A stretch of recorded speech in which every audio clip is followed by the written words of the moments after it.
Hello, friends.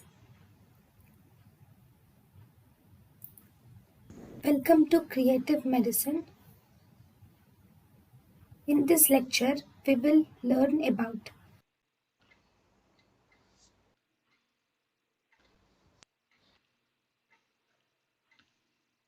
Blood supply of cervix. The cervix is supplied by descending cervicovaginal artery. The descending cervicovaginal artery is placed at 3 o'clock and 9 o'clock position.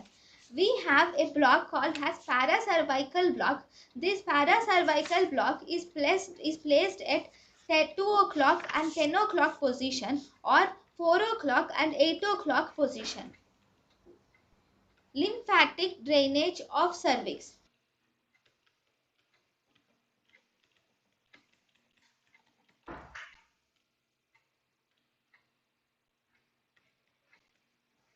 Lymphatic drainage of cervix.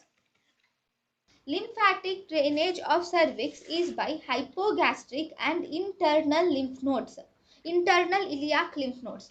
It is by hypogastric or internal iliac lymph nodes, obturator lymph nodes, presacral or uterine lymph nodes, and external iliac lymph nodes. So, four lymph nodes are important for lymphatic drainage of cervix.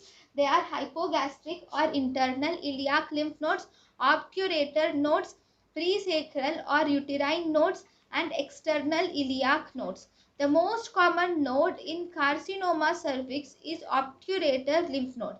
Sentinel lymph nodes for carcinoma cervix include uterine nodes. Superficial inguinal nodes is not involved in carcinoma cervix. If superficial inguinal nodes are involved in carcinoma cervix, then it indicates metastasis, that is stage 4 metastasis.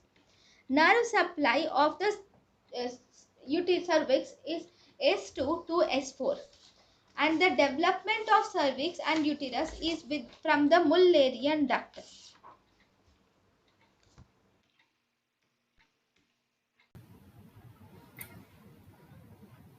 thank you and thank you for watching.